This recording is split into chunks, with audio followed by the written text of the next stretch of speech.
الحمد للہ رب العالمین والعاقبۃ للمتقین والصلاة والسلام علی سید الانبیاء والمرسلین اما بعد فاعوذ باللہ من الشیطان الرجیم بسم اللہ الرحمن الرحیم واقم الصلاة لذکری آمنت باللہ صدق اللہ العظیم وصدق رسولہ النبی الکریم الامین ان اللہ وملائکتہ یصلون علی النبی یا ایہا الذین آمنوا صلوا علیہ وسلموا تسلیما اللہم صلی علی سیدنا ومولانا محمد وعلی آل سیدنا ومولانا محمد وبارک وسلم صلی علیہ۔ اللہ تبارک و تعالی جل جلالہ کی حمد و ثنا اور آقا علیہ الصلوۃ والسلام پہ ہدیہ درود و سلام عرض کرنے کے بعد، معزز محتشم سامعین و حاضرین اور معزز طلباء اکرام، آج میں آپ کے سامنے نماز کی اہمیت بیان کروں گا۔ اللہ کی بارگاہ میں دعا ہے کہ اللہ حق بیان کرنے کی توفیق عطا فرمائے۔ اللہ تعالیٰ نے قرآن مجید فرقان حمید میں ارشاد فرمایا، وَأَقِمِ الصَّلَاةَ لِذِكْرِی، اور میری یاد کے لیے نماز قائم رکھو۔ قرآن پاک کے ایک اور مقام پہ اللہ تعالیٰ ارشاد فرماتا ہے، إِنَّ الصَّلَاةَ كَانَتْ عَلَى الْمُؤْمِنِينَ كِتَابًا مَوْقُوتًا، بے شک نماز مسلمانوں پر وقت باندھا ہوا فرض ہے۔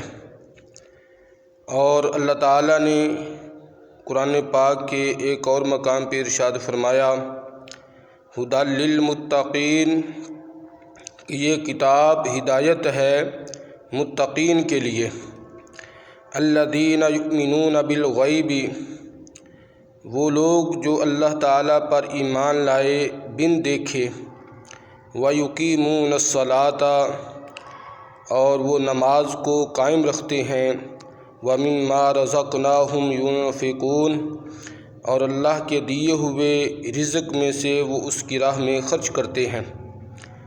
تو نماز ایک ایسی عبادت ہے کہ جو اللہ تعالیٰ کا حکم ہے، اور قرآن پاک کے اندر 700 مقامات ایسے ہیں کہ جہاں پہ اللہ تعالیٰ نے ایمان والوں کو نماز کی پابندی کا حکم ارشاد فرمایا ہے۔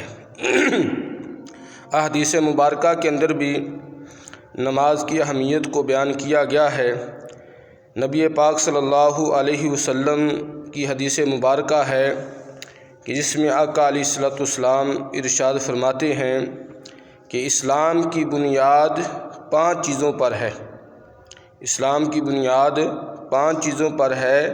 نمبر 1، اس بات کی گواہی دینا کہ اللہ کے سوا کوئی معبود نہیں اور محمد صلی اللہ علیہ وسلم اللہ کے بندے اور اس کے رسول ہیں۔ اور دوسرے نمبر پہ اللہ تعالیٰ نے ارشاد فرمایا جو اسلام کی بنیاد ہے وہ ہے نماز قائم رکھنا، اور تیسرے نمبر پہ ہے زکوٰۃ دینا، اور چوتھے نمبر پہ ہے حج کرنا، اور 5ویں نمبر پہ ہے رمضان شریف کے روزے رکھنا۔ تو یہ اسلام کی بنیاد ہے۔ اس سے آپ اندازہ لگائیں کہ نماز کتنی اہمیت کی حامل ہے کہ اللہ تعالیٰ کی وحدانیت کا اقرار کرنے کے بعد جو اسلام کی دوسری بنیاد کو بیان کیا گیا ہے وہ ہے نماز، یعنی کہ نماز کی اہمیت کا اندازہ آپ اس بات سے لگا سکتے ہیں۔ حضور صلی اللہ علیہ وسلم نے ارشاد فرمایا کہ اللہ تعالیٰ نے 50 نمازیں میری امت پر فرض فرمائی تھیں۔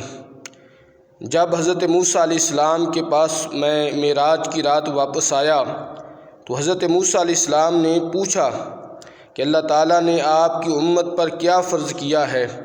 تو میں نے انہیں بتایا کہ اللہ تعالیٰ نے مجھے 50 نمازوں کا تحفہ دیا ہے۔ تو وہ کہنے لگے، یعنی کہ حضرت موسیٰ علیہ السلام آقا علیہ الصلوۃ والسلام کی بارگاہ میں عرض کرنے لگے کہ اللہ کے رسول، آپ اللہ کی بارگاہ میں واپس جائیے اور اللہ کی بارگاہ میں یہ عرض کیجئے کہ اللہ پاک اس میں کچھ تخفیف فرمائے۔ تو نبی پاک علیہ الصلوۃ والسلام واپس گئے، اللہ تعالیٰ نے 5 نمازیں مزید کم فرما دیں۔ اس طرح آنا جانا جو ہے وہ جاری رہا، یہاں تک کہ 5 نمازیں جو ہیں وہ باقی رہ گئیں۔ موسیٰ علیہ السلام نے پھر عرض کیا کہ آپ اللہ کی بارگاہ میں جائیں اور اس میں جا کے تخفیف کروائیں۔ تو آقا علیہ الصلوۃ والسلام نے فرمایا کہ اب مجھے اپنے رب کے پاس جانے سے حیا آتی ہے، یعنی کہ میری امت وہ 5 نمازیں ضرور پڑھے گی۔ تو اللہ تعالیٰ نے 50 نمازیں فرض فرمائی تھیں جو بعد میں 5 رہ گئیں۔ تو اللہ تعالیٰ کے کلمات جو ہیں وہ تبدیل نہیں ہوتے، تو بظاہر اس میں تبدیلی آئی ہے۔ تو اللہ تعالیٰ نے وہاں پہ ایک دوسرا قاعدہ، ایک قانون، ایک کلیہ عطا فرمایا کہ من جاء بالحسنۃ فلہ عشر امثالھا، کہ جو ایک نیکی کرتا ہے میں اس کو 10 گنا عطا کرتا ہوں۔ تو اے محبوب، آپ کی امت پڑھے گی ایک نماز تو میں ان کو 10 نمازوں کا ثواب عطا فرماؤں گا، پڑھے گی وہ 5 نمازیں تو ثواب ان کو 50 نمازوں کا عطا فرماؤں گا۔ تو اس سے آپ اندازہ لگائیں کہ نماز کتنی اہمیت کی حامل ہے۔ ایک چھوٹا سا واقعہ میں آپ کی بارگاہ میں عرض کرنا چاہتا ہوں۔ ایک اللہ کے بہت بڑے ولی گزرے ہیں، حضرت محمد بن سما رضی اللہ تعالی عنہ۔ آپ نے 40 سال اس طرح گزارے کہ آپ کی کبھی بھی جماعت کے ساتھ کوئی نماز نہیں رہی تھی، یعنی کہ تکبیر اولیٰ کے ساتھ آپ نے 40 سال تک جو ہے وہ نمازیں ادا کی۔ ایک مرتبہ ایسا ہوا کہ آپ کے اوپر پریشانی آئی، مجبوری آئی کہ آپ کی والدہ محترمہ کا انتقال ہوا۔ تو مصروفیت کی وجہ سے اب جب نماز پڑھنے کے لیے مسجد میں گئے تو اس وقت سلام پھر چکا تھا۔ تو آپ نے جب یہ دیکھا کہ امام صاحب نے سلام پھیر دیا ہے، آپ کو بڑا صدمہ پہنچا کہ اتنے سالوں سے میری تو کوئی نماز قضا نہیں ہوئی۔ تو آپ نے حدیث پاک میں یہ پڑھ رکھا تھا کہ جو جماعت کے ساتھ نماز پڑھتا ہے اللہ اس کو 25 درجے ثواب عطا فرماتا ہے، یا 27 درجے اس کو ثواب ملتا ہے۔ تو آپ نے کہا کہ جو میری نماز جماعت کے ساتھ رہ گئی ہے میں اس کو 25 مرتبہ دہرا لیتا ہوں۔ تو آپ نے وہ نماز جو جماعت کے ساتھ رہ گئی تھی اس کو 25 مرتبہ پڑھا۔ تو عاطف غیبی سے آواز آتی ہے کہ محمد بن سما، نمازیں تو آپ نے 25 مرتبہ پڑھ لیں، لیکن جب جماعت ہوتی ہے اور اس جماعت میں جب امام وللضالین کہتا ہے، مقتدی پیچھے آمین کہتے ہیں، تو فرشتے بھی آمین کہتے ہیں، تو وہ فرشتوں والی آمین جو ہے وہ کہاں سے لے کر آؤ گے؟